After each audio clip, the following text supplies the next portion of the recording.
How's it going, ladies and gentlemen? As you can see, today we got the suit on because we are getting very diplomatic. Today we are going to be discussing my predictions and breakdown for the UFC Whitehouse card, UFC Freedom 250. Now this card is headlined obviously by Ilia versus Justin Rufus Gaethje, and a co-main event of Alex Pereira versus Cyril Gane. To start off the card, we have Diego Lopes versus Steve Garcia. Now, granted, you look at this and you think, wow, didn't Lopez break his feet, both feet, in the last fight against Volk? He did. But I believe that this fight is going to be a Lopez borderline masterclass. Also, when did he fight it? That must have been the Ige fight. Great company, by the way. When I look at this fight, Steve Garcia, great striking. Diego Lopez, great striking. Diego Lopez, elite ground game. People forget that he does come from a grappling background. Now, Steve Garcia does not have the best grappling ability. He doesn't. When I look at Diego Lopez, obviously the Gene Silva fight is one of the best aging fights that is probably going to happen in this era of the UFC. Diego Lopez in the first round took him down and beat the hell out of him. That's what happened. He elbowed him, created lumps on his head. Gene Silva looked like, I don't even know. He looked like he had the biggest cysts on top of his head from Diego Lopez's elbows. If Diego Lopez is able to get the takedown where he's able to get to Steve Garcia's back immediately, I do not see Steve Garcia escaping from that, and I don't think this fight will be going to the distance. I believe Lopez will get the takedown early. I also believe if he struggles to get the takedown, unlike Garcia, Lopez fights great on both the front and the back foot. Specifically, I remember the Movsar Evloev fight. I can't wait. If he wins this fight, I would love that fight to be ran back after Volk fights Movsar. But for my prediction, Diego Lopez, round 2 submission, rear naked choke, closer to the cage. For the next fight, we have No Bickle versus Kyle Daukaus. Now, this one is very interesting. Kyle Daukaus looks like a bug. I just noticed that. He looks like if Sean Woodson, he looks like Sean Woodson. We'll leave it at that. Now, in this fight, this one's interesting. Kyle Daukaus is going to have a massive size advantage. I've been saying this for a long time with my friends. You can ask my friend Dylan. I did pick Rainer de Ritter to beat Bo Nickel before that fight was ever even signed. But in this fight, I do worry about Bo Nickel being the smaller guy once again. It seems that in his fights when he is the bigger guy, say against Val Woodburn, Cody Brundlage, and his most recent fight where he got the head kick, he was the bigger guy and he was able to use that to his advantage. In this fight, Kyle Daukaus is going to have the frame advantage, and I also believe he's going to have the physicality advantage. What Kyle Daukaus does, since he's got cut from the UFC, his wins have been super impressive, and with that, I think that Kyle has been on such a good run since making it back to the UFC. The Michel Pereira knockout was incredible. But I just don't know that he's going to be able to knock Bo Nickel out. Bo Nickel has been hit with some big shots, It seems he's only chinny to the body. And I don't think Kyle Dawkins is going to be able to find the step-through knees that DeRitter did. So for this fight, it doesn't sound like it. I'm going to go with Bo Nickel, but this is going to be one that the fans are going to be arguing was a robbery. Next fight on the card. Round 1 knockout for Mauricio Rufy. Next. All right, no, let me actually break this down. Chandler has gotten to a point where it's Benjamin Button syndrome, but it's for... My mom's calling me. Interesting. It's for his brain. It seems like his brain is regressing each and every fight he takes. When he was in Bellator, he actually was a problem. He's got wins over Eddie Alvarez. He beat Dan Hooker. But Mauricio Rufy has all the skills in the world to put Michael Chandler out cold and to do it in a very cool way. Chandler is good. The second Chandler starts having any problems in this fight, he's going to start aura farming. He's going to put his hands down. He's going to try and head movement. And I just don't see this going well for Michael Chandler. I think after this fight, we might get maybe one more call out of McGregor. But I don't see Michael Chandler having another fight after this. I think this is going to be the squash on his career. I think Rufy is going to have... When did Rufy fight at 170? Interesting. But yeah, Mauricio Rufy... Oh, can we see? Ooh, I didn't know we could do this.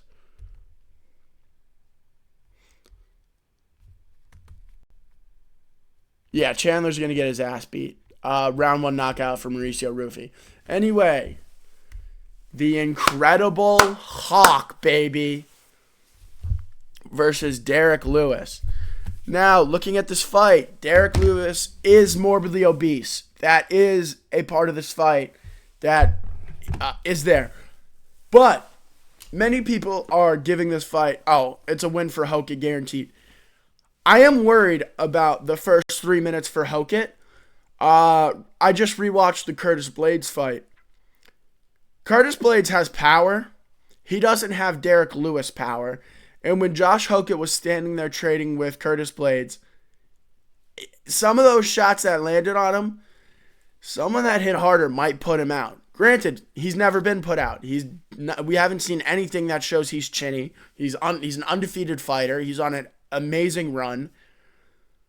But Derek Lewis does have the ability to knock him out. If anybody has it, it's the king of the KO, Derek Lewis. However, I think once this fight goes past the first 3 minutes, the danger level for Hokit from Derek Lewis goes down so much that Hokit will be able to just stand there and trade because Derek Lewis will gas out. And I believe in this fight, Hokit will go to the body with body kicks and teeps. I also think that this fight probably doesn't go too far, or too long, excuse me. I'm going to go with a round 2 knockout, TKO, for Josh Hokit. And I can just see Derek Lewis getting uncomfortable like he did in the Waldo fight. He takes a shot that doesn't really land. He falls to his back. He looks like a walrus. And from there, Hokit lands a couple shots of ground and pound and gets his moment on the mic. Joe Rogan will 100% not let... If you guys know how Josh Hokit does after fights, let me give you guys a real example. He likes to hold the mic like this. Sorry if that got loud. Joe Rogan is not letting him do that. He is not giving Hokit the chance to rip the mic away and say what he wants. I guarantee there will be no post-fight speech that goes over like a minute unless it's like Ilia or Pereira doesn't speak long enough for that. He probably Ilia. I don't think they're going to give anyone else a chance to say anything stupid on this event. Next fight on the card. The featured fight. Sugar Sean O'Malley versus Amin Zahabi.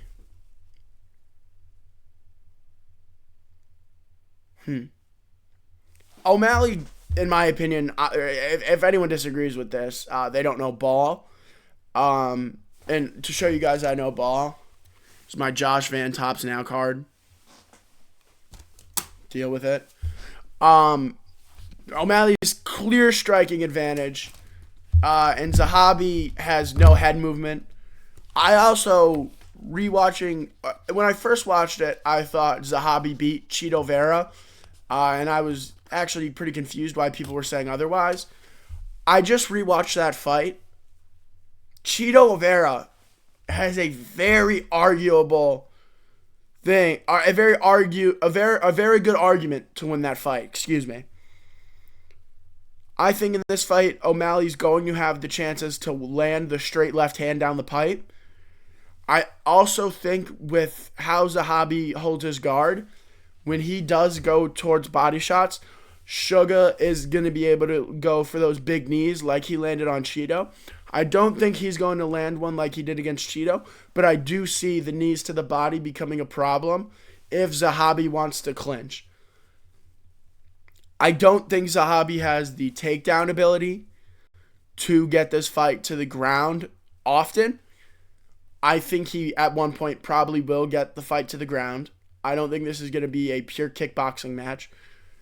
If it is, O'Malley's going to bust him up, and I think O'Malley's going to get a cut on Zahabi's face early. That gets worse and worse as the fight goes on. My prediction for this fight, actually, a few more things before I get to that. I wonder, Zahabi's game plan is going to be the most important part of that fight. If he sees this as, oh, I'm on the Whitehouse card, I'm a Canadian versus an American, I need to do whatever I can to win this fight. This is the biggest fight of my life. If I want to Mario Bautista him, so be it. But I don't think he'll do that. I think he's going to strike too often. And I think O'Malley's going to show him a ton of problems. And I think this is going to be a 30-27, borderline 30-26 due to the third round where the cut completes open up win for Suga. Now for the co-main event of the evening. Alex Pereira versus Cyril Gane. Alex Pereira is going for his third belt. Cyril Gane, you have the same amount of fights as this guy. Are you shitting me? Granted, I understand that Alex Pereira is insanely active. But for what the heavyweight division has been for the past 5 years, that's embarrassing. Now to my actual fight my breakdown. I think people are overrating Cyril Gane because of the start of the Tom Aspinall fight. Granted, he was definitely winning the first round. There's no doubt about it. But he wasn't winning to the point where even if Tom Aspinall landed 2 or 3 good shots, Cyril Gane would still win the round. Tom Aspinall was 1 good shot away from that being his, maybe 1 or 2, excuse me. I think everything that people say about Gane, like, oh, he's so fast, his technique is so good. You have to finish those statements with for a heavyweight. Alex Pereira is going to have, I think, the ultimate lighter man's skill. This guy was a middleweight. This guy competed technically on the feet with Israel Adesanya.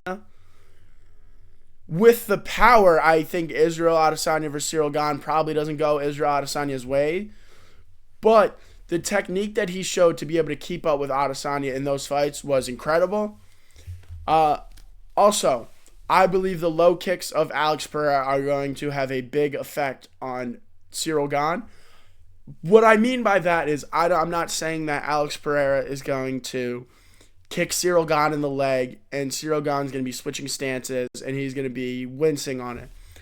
I think the problem is going to come with Ciryl Gane's movement slowing down as it goes on. I think because of how Ciryl Gane is as a fighter, with his athleticism, he doesn't have as much power. So by taking away his speed, you're also taking away even more of the power. And I think by that point, Alex Pereira is going to have... Joe Rogan will not... during this fight, I promise you, Joe Rogan will not stop looking at Ciryl Gane's calf. After the second round, I think we're going to hear Joe Rogan say, Ciryl Gane's corner has got to tell him, man, that calf is done. He can't even stand on it. Meanwhile, Ciryl Gane just threw a head kick with it. I know Ciryl Gane will eye poke Alex Pereira. It's going to happen. He's one of the dirtiest fighters in the history of the UFC. They recently posted one of his highlight videos. I counted 38 back of the headshots in his, I think it was a 3-minute promo. I mean, this guy's rattling off a cheat every 10 seconds. This guy is a horrible, dirty fighter. And, excuse me. Wake up. All right, we're good. I think Ciryl Gane is going to be, obviously he's going to be larger, going to have the weight advantage. Alex Pereira is coming up from light heavyweight. And Alex Pereira is not going to have the jump from middleweight to light heavyweight, where he still has the frame advantage, where he's so muscular, he's so much bigger. The best way to explain this, in his last fight against Magomed Ankalaev, he looked 20 pounds heavier than Ankalaev and looked 5 inches taller. I expect Gane to maybe try and grapple early. I think he's going to give it one takedown attempt. Once that gets shucked off, he's going to be like, I cannot do this, in his French head. I also expect that Gane is going to get hurt from, or is going to go down from Ciryl Gane throwing a leg kick at Alex Pereira. And Alex Pereira just has such an interesting way of checking these kicks. We saw it against Adesanya, where he just lifts his leg straight up instead of turning it out. And it seemed like his ankle bone caught Adesanya in a weird way. And Adesanya, if you remember, did a backward somersault. I think all of these shots to the leg, I think Pereira's going to target the body when they get close with knees. I think Ciryl Gane's going to slow down as this fight goes on. And my prediction for this fight is a round 4 knockout for Pereira. And I think he's going to leave Ciryl Gane stiff. I think this is going to be, just like Dana White said, I don't know if you guys have heard this. I don't know if it's AI. But he finally said, if Pereira wins this fight, John Jones may not be the GOAT. It might be Pereira with the 3 belts. And at that point, I'd have to agree. So my prediction, round 4 KO for Pereira. Now for the main card. The Bohemian Grove Sacrifice. Ilia Topuria versus Justin Rufus Gaethje.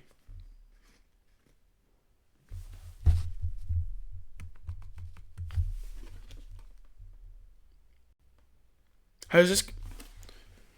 Brief pause. Let's say I might be wrong. Ilia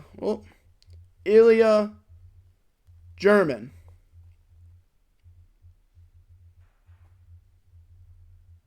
Okay, I'm wrong. I apologize. He was born in Germany.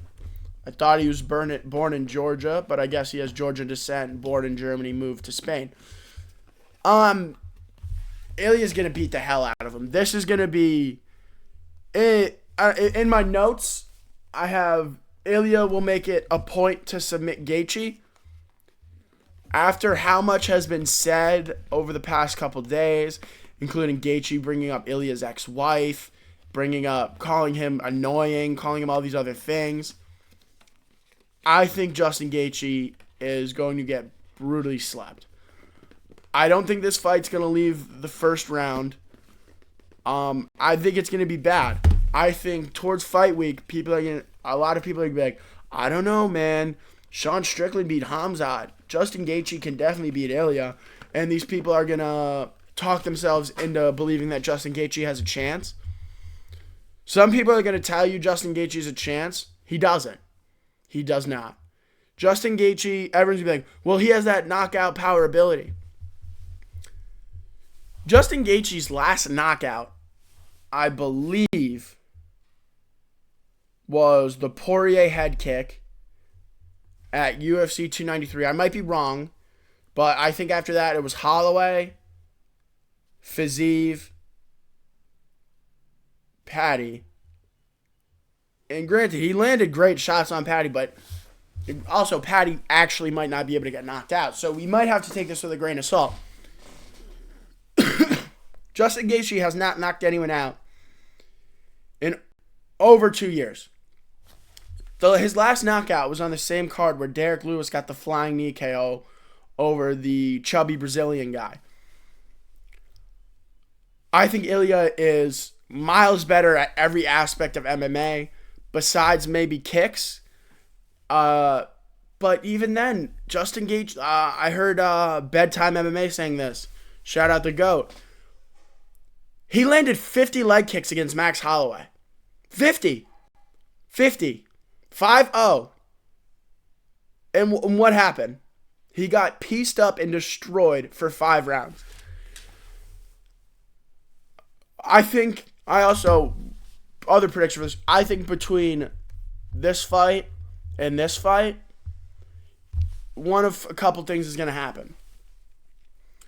An Islam Makhachev fight announcement,